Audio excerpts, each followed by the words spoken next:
Voilà, à vous la parole. Nous sommes toujours dans le cadre de cette tribune d'échange des pensées, des idées et aussi d'informations que vous offre Bossolo Télévision pour parler de l'actualité politique, économique, culturelle et sociale en République démocratique du Congo.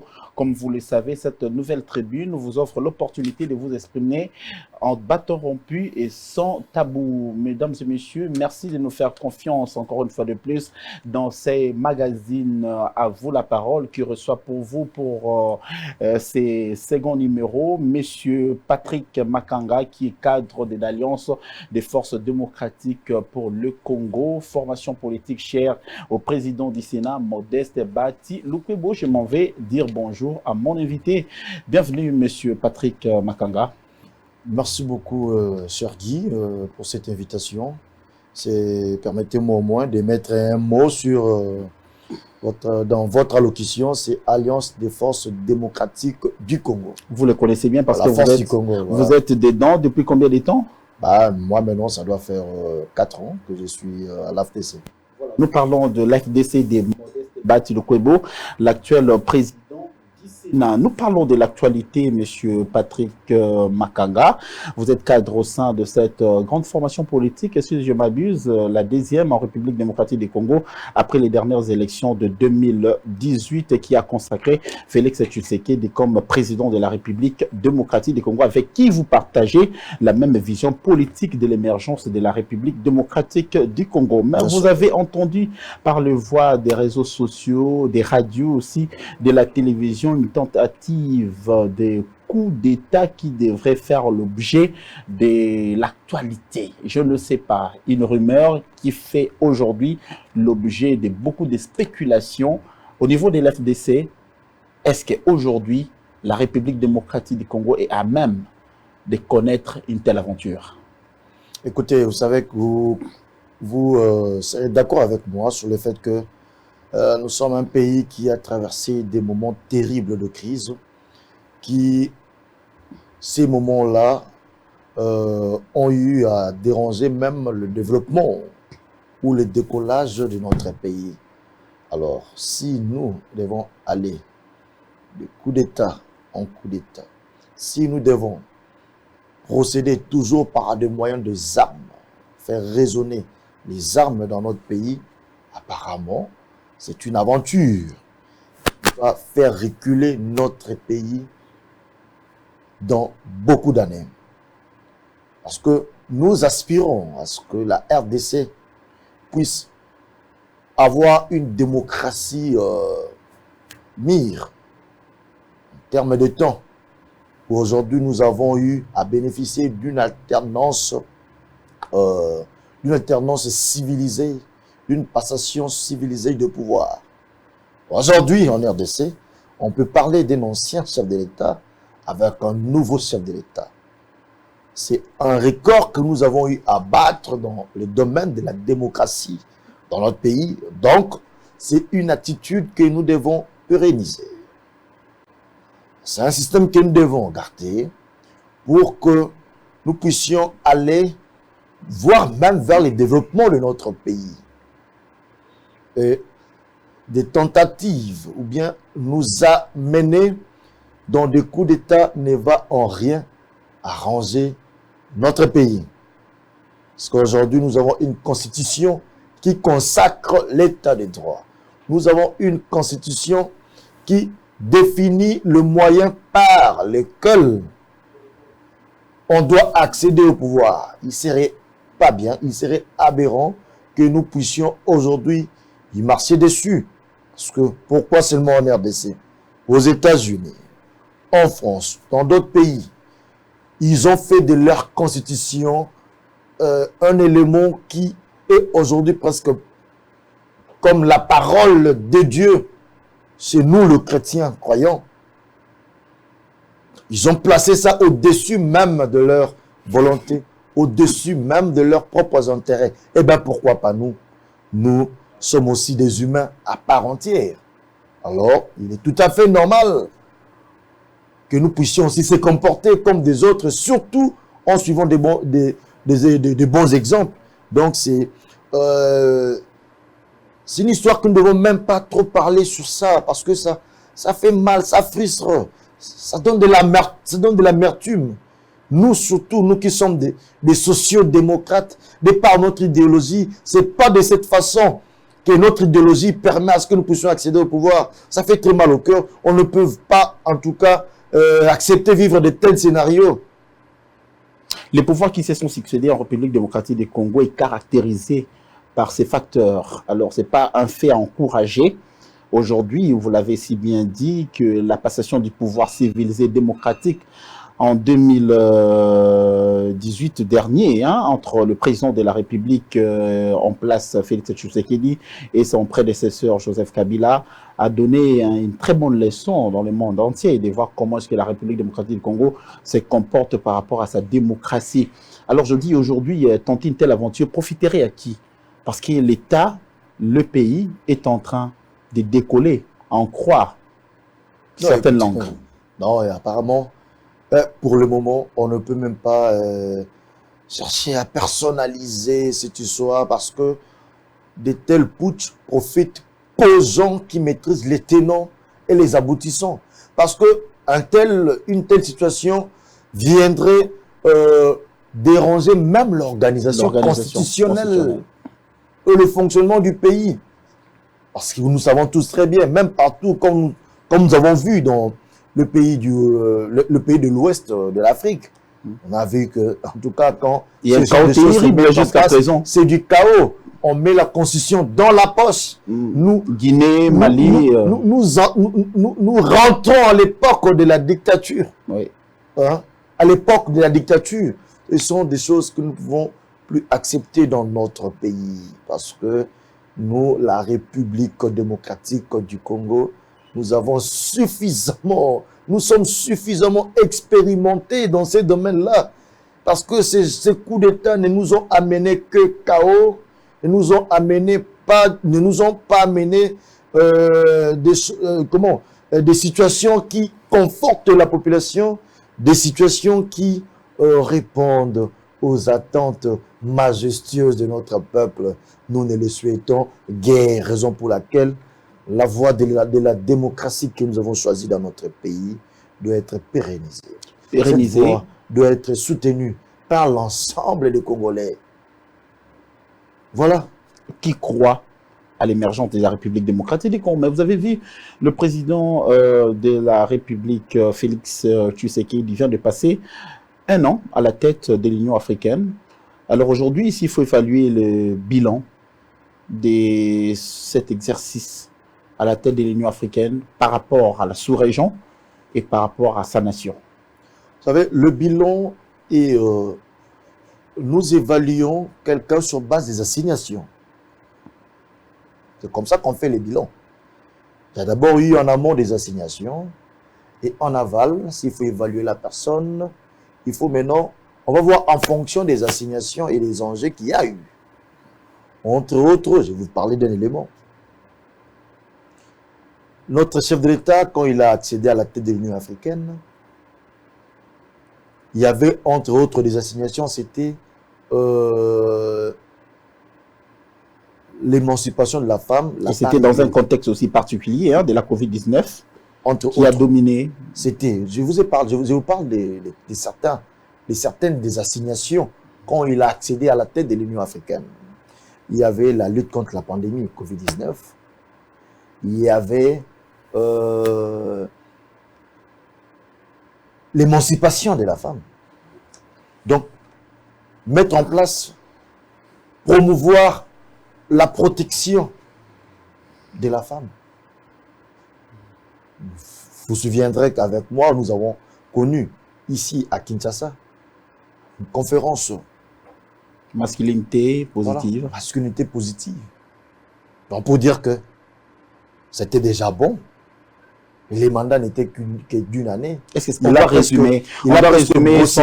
résumer son mandat par le fait qu'il a organisé cette conférence qui a réuni quelques chefs d'État africains? Vous parlez maintenant des mandats pendant que la question, votre question au début a été beaucoup plus claire. Oui. Vous avez parlé du bilan.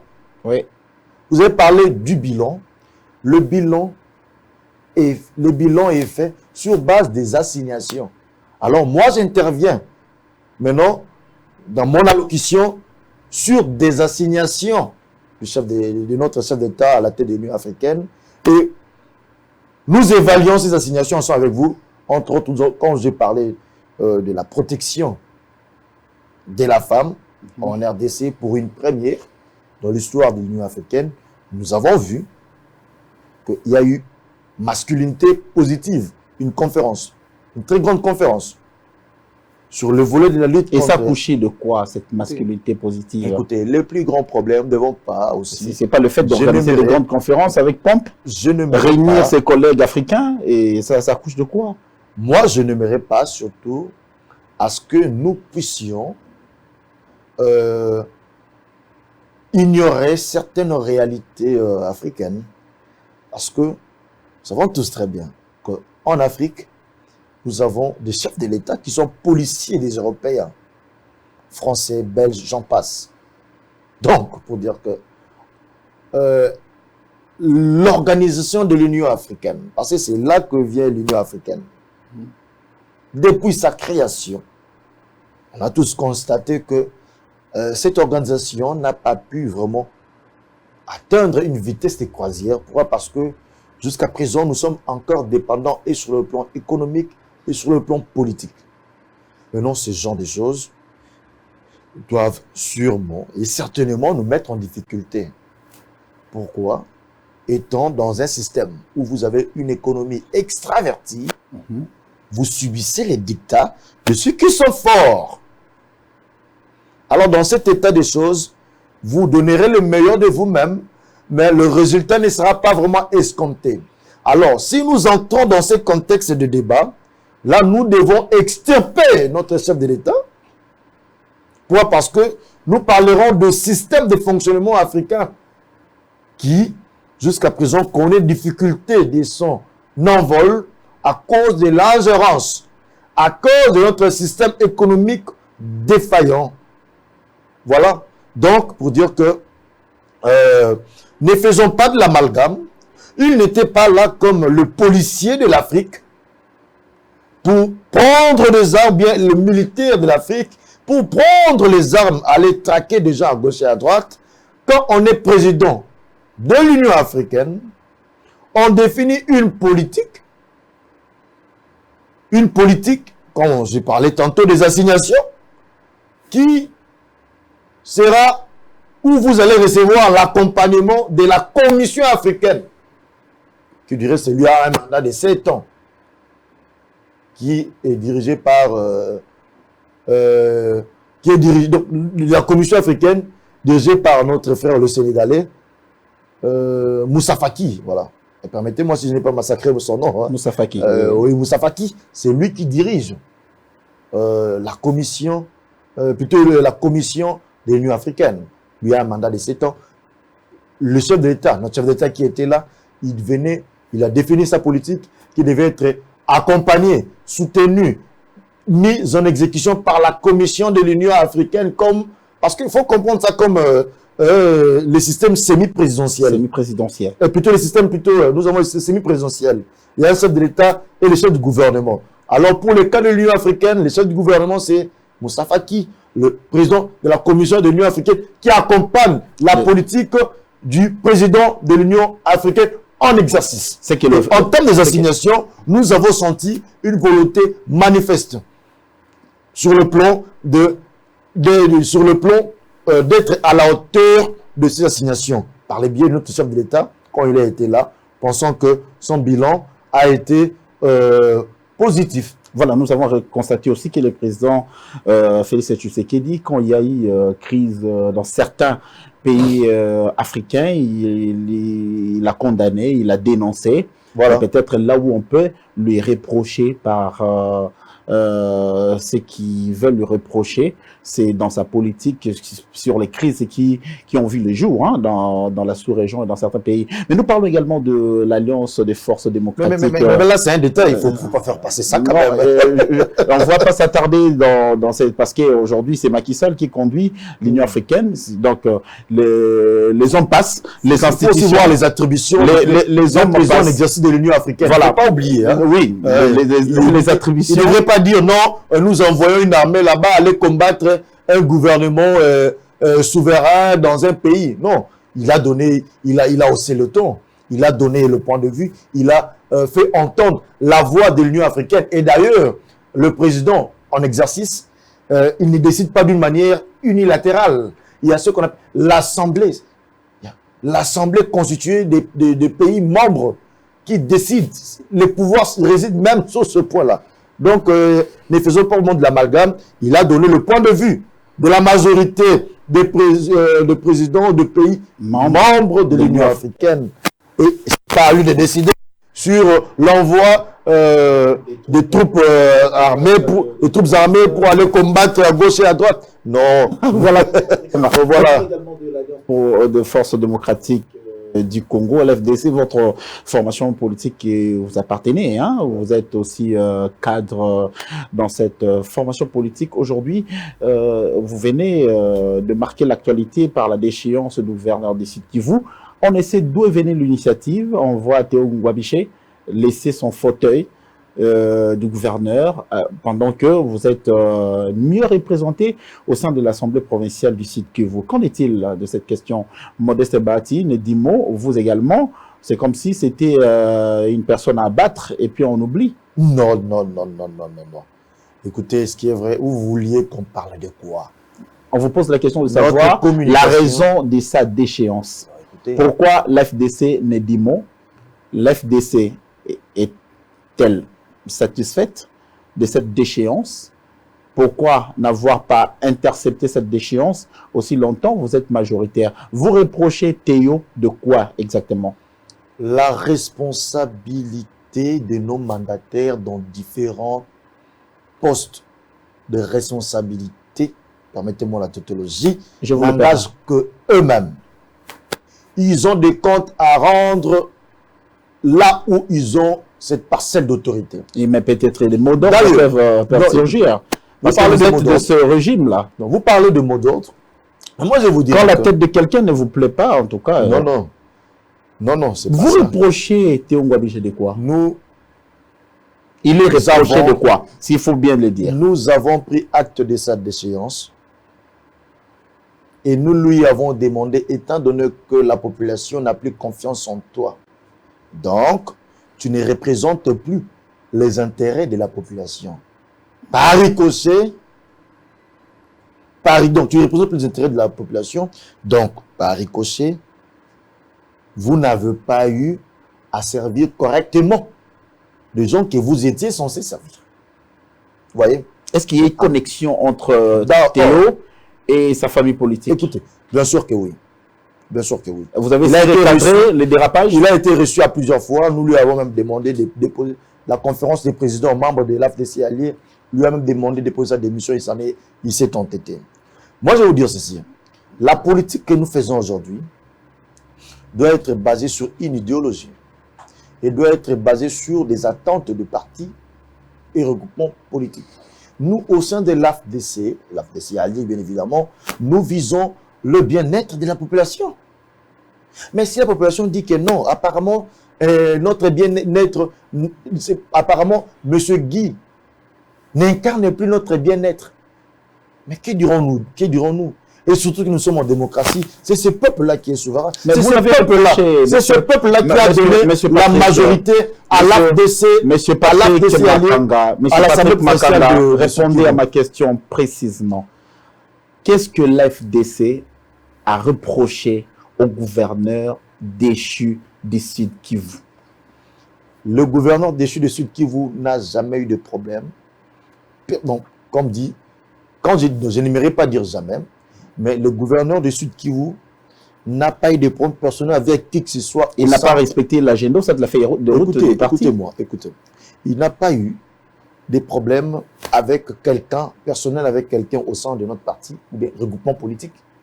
Son problème, c'est là où l'AFDC l'a mandaté.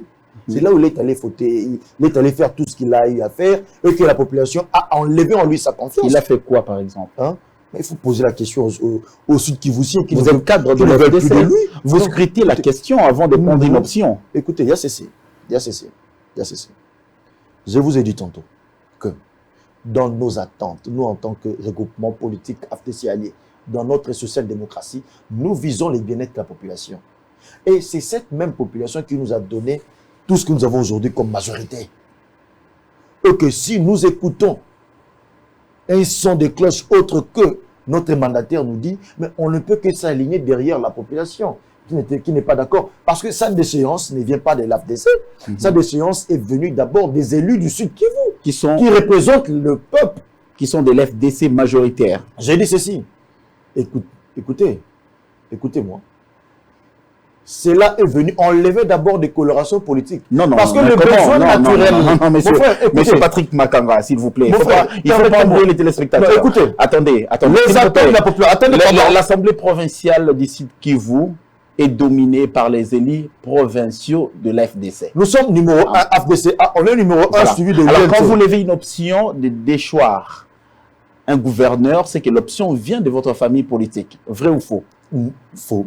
Faux?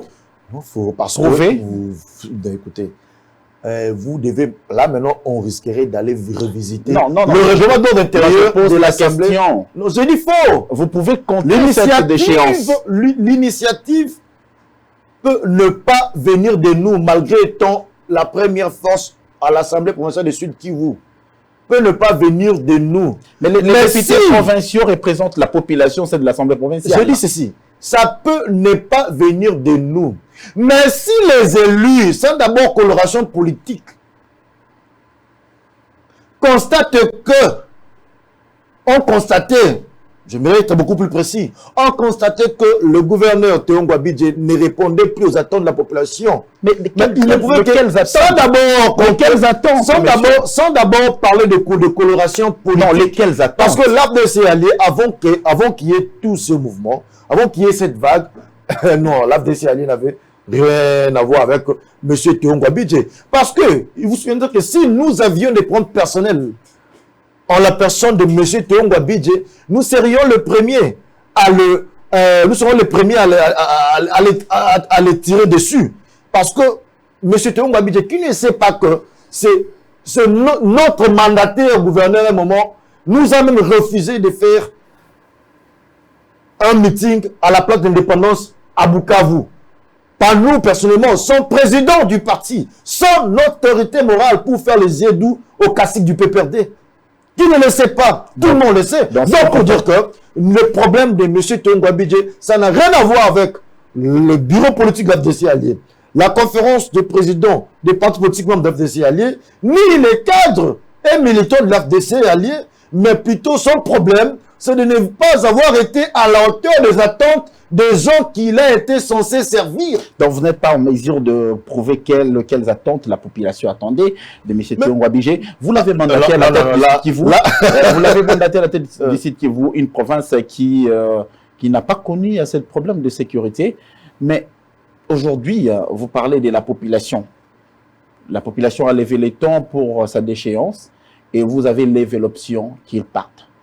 Il y a un remplaçant valable qui pourra remplacer M. Théo Ngouabidje, qui est déjà pointé au niveau de l'FDCA. Alors, écoutez, on ne peut pas d'emblée pointer comme ça en politique. Je vais vous dire que nous sommes le plus grand puisque lui n'a pas été à la hauteur. Notre attachement à la population,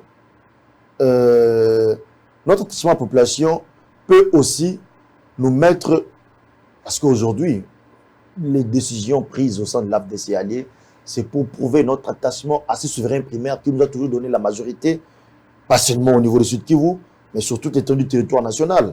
C'est notre attachement à cette population.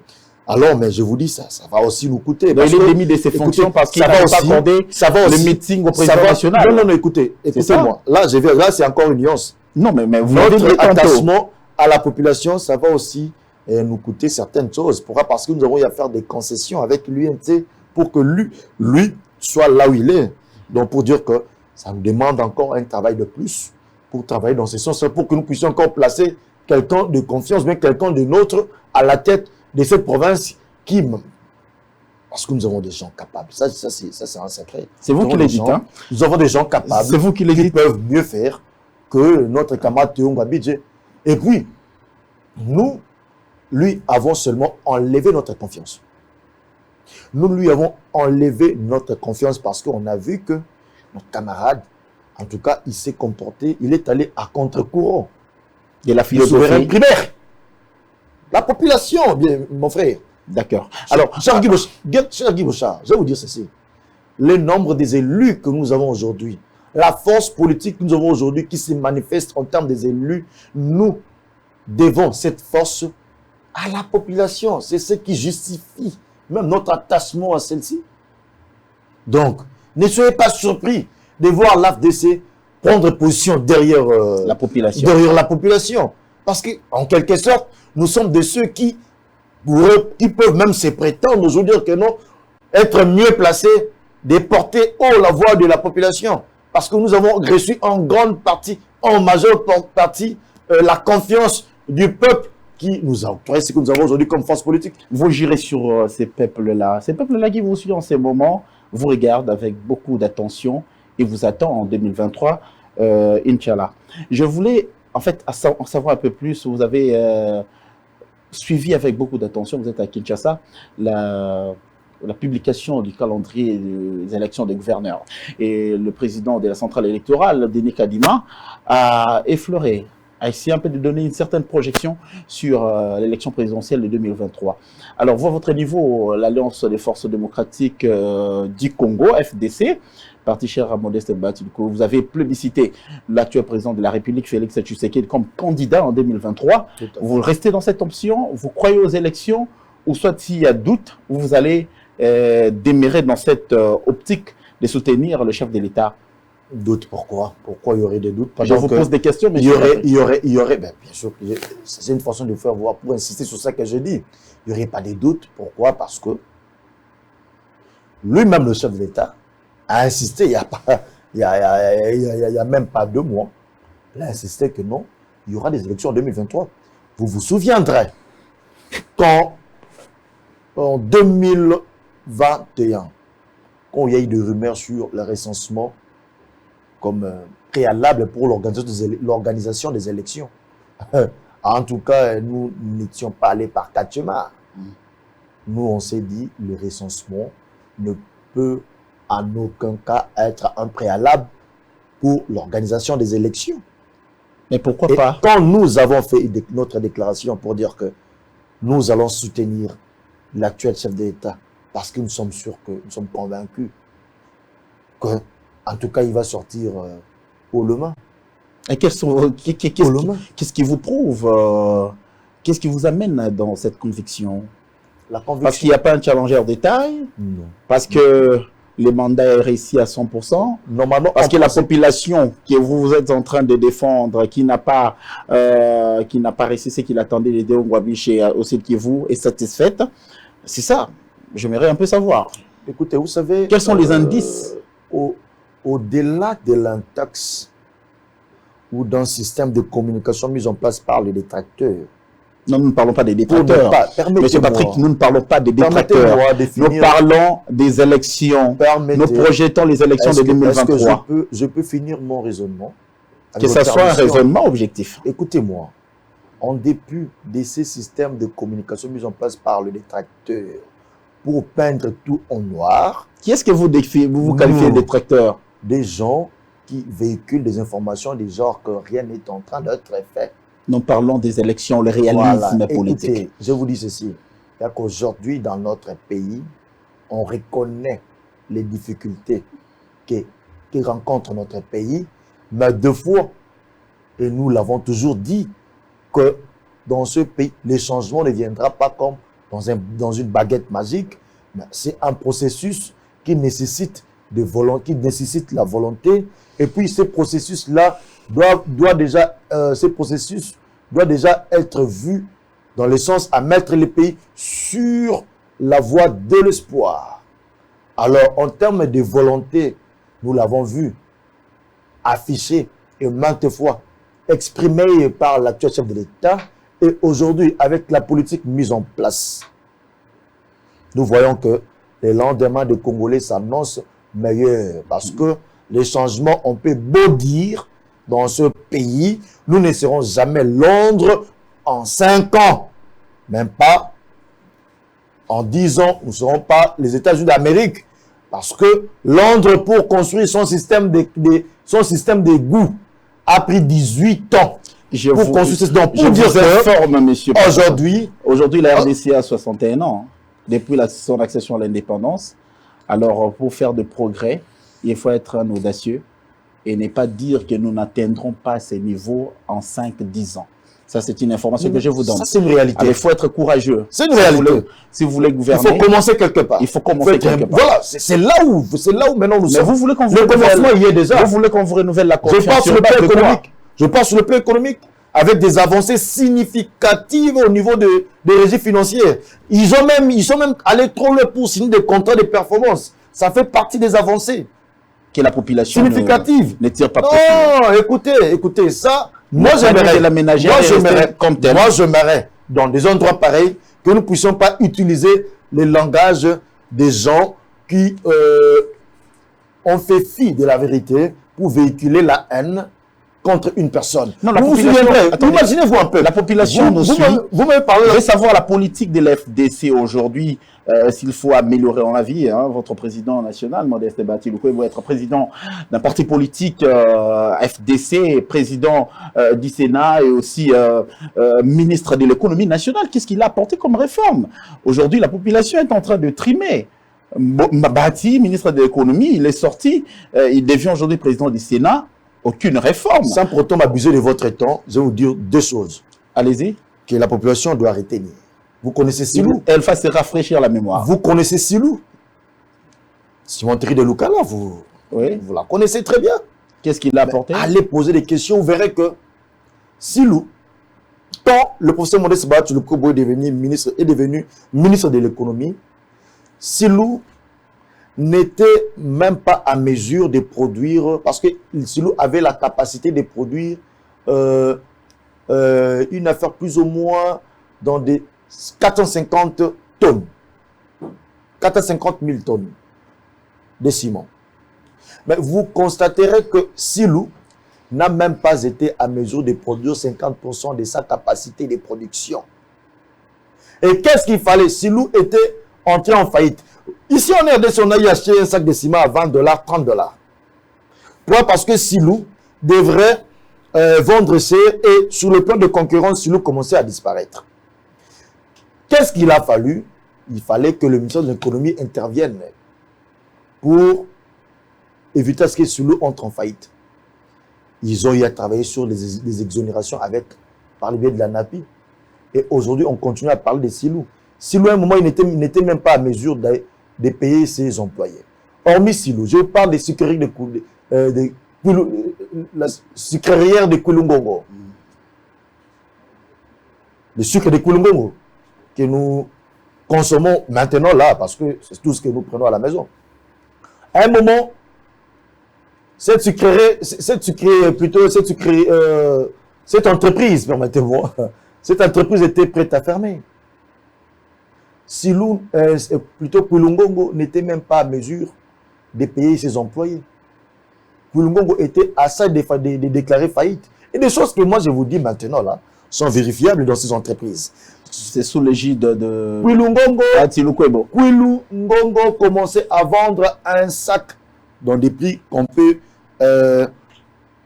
voir aujourd'hui à 10 $ le sac de 5 kilos. Le sac de 5 kilos coûtait 10 $, qui avoisinait 10 $. Et avec la concurrence qu'il y a eu, des sucres importés, à un moment, des mamans qui vendent du sucre comprennent, à un moment, le sucre de Kulungongo avait disparu en faveur de ceux importés qui vendaient moins cher que les sucres produits sur place ici. Alors, avec le management de professeur Modeste Batilukwe, ministre de l'économie, ça fait que Silou aille à recevoir des exonérations. Silou aujourd'hui rayonne. on consomme le sucre des Koulingongo aujourd'hui. Donc, je vous ai cité que ces deux éléments parmi tant d'autres. Et Ouais. d'ailleurs, en termes, allez poser la question au Bralima, hein, au Bralima. La personne qui a, à l'époque du Premier ministre Matata Ponyo, la personne qui a eu à faire en sorte que le gouvernement puisse mettre la main sur ce que Bralima devait au gouvernement congolais, c'était à l'époque où le ministre de l'économie, Modeste Bahatsi Lokobo, était là. Donc, pour dire que c'est un monsieur, de par sa façon de travailler, a toujours visé le bien-être de la population congolaise. Aujourd'hui, au Sénat, allez poser la question. J'irai poser la question. On vous dira qu'aujourd'hui, poser la bientôt question. là, vous allez voir des Je gens vous rafraîchir également la mémoire. sortir pour siffler, non pas pour son départ, mais pour l'acclamer. Parce qu'aujourd'hui, les fonctionnaires de l'État qui sont à l'administration du Sénat sont mieux traités. D'accord. Ça, c'est d'après vous, hein, Monsieur Patrick Makanga. Allez vérifier. Je vous ramène aussi dans ce qu'on a vécu ici à Kinshasa. Il y a eu des ciments importés par des expatriés qui ont coûté moins cher que des ciments produits en République démocratique du Congo. On ne parle pas de ça. Nous parlons également de l'actualité. La rentrée parlementaire s'annonce déjà dans quelques semaines. Une session ordinaire de mois de mars 2022 qui sera palpitante. Alors, les priorités, selon vous, seraient quoi à mettre dans le calendrier de matière? Vous n'êtes pas député, mais vous êtes en train de scruter les questions politiques, parce que ça vous intéressera aussi. En tout cas, si je dois parler en âme et conscience, moi je pense qu'on doit déjà commencer à réfléchir sur la loi électorale. Parce que nous savons tous très bien qu'il y a, tel que nous aussi à l'AFDC, on est parmi qui ont eu même à faire des propositions pour que nous puissions revoir certains articles de la loi électorale. Hein, et que nous étions même allés un peu beaucoup plus loin pour demander à ce que même les gouverneurs, sénateurs soient élus au suffrage universel direct, ouais, que ce soit au niveau indirect, pour que vraiment ils représentent, pour qu'ils soient vraiment une vraie émanation de la population, et surtout que nous sommes dans une démocratie où le peuple est souverain. Et parce qu'il y a eu, on constaté qu'il y a eu un peu ces gens, des fois, élus au suffrage universel indirect, des fois, c'est limité à rendre compte à ceux qui les ont élus et des fois, ils les oubliaient. Donc, ce sont des propositions que nous avons eu à faire parmi tant d'autres. Donc, pour nous, on pense qu'on peut déjà commencer à mettre sur la table la loi électorale. Révisiter l'ancienne loi ou soit avoir une nouvelle loi sur la table? Révisiter l'ancienne loi parce que tout n'est pas mauvais en soi, mais c'est question de faire une révisitation, apporter quelques modifications pour les enjeux à venir. Est-ce que l'FDC... Parce que on est arrivé à ce stade-là parce que nous considérons parmi ceux qui ont été un peu lésés de par les élections controversées de 2018. Et surtout que nos différents cycles électoraux se soldent souvent par des contestations et des crises. Ce sont ces genres d'éléments qui nous ont poussés à mettre en place ce genre de réflexion sur la place publique. Et aujourd'hui, pourquoi ne pas être abordé à l'hémicycle de l'Assemblée nationale et que cela puisse un peu... pour que nous puissions avoir des élections beaucoup plus crédibles où la population voit à la place des gens qu'elle a voté. Voilà. Est-ce que l'alliance entre l'FDC et l'UDPS reste intacte et ça va être pérennisé? Ou soit si les clauses ne sont pas correctes, ça sera révisité? Les clauses ne sont pas correctes. Vous voulez parler de quoi concrètement? Je vous pose la question. Vous connaissez qu'est-ce que signifient les clauses? Les gens ont demandé, moi aussi je demanderai éclaircissement. On parle de clauses. Parler de quoi concrètement? Parce que nous sommes dans une coalition au pouvoir. Nous sommes membres de la majorité au pouvoir. Donc pour dire que on sait comment on négocie au niveau interne. Je vous informe que d'ailleurs, au départ, les quotas, parce que pour vous parler, les gens seraient peut-être tentés à se mettre en tête comme si l'AFDC serait un parti qui aimerait s'accrocher sur des postes et autres. Je vous dirais que de par les critères qui ont été même publiés dans les médias et autres, on a même dit qu'on devrait tenir compte de 8 députés par ministère. Nous, on a que 3 ministres et puis un vice-ministre. est-ce qu'on en a fait un problème? Donc, on dit qu'il n'y a pas de clause. Nous étions les premiers groupements à être beaucoup plus clairs sur notre soutien sur l'actuel chef de l'État qui est issu de l'émanation de l'UDPS.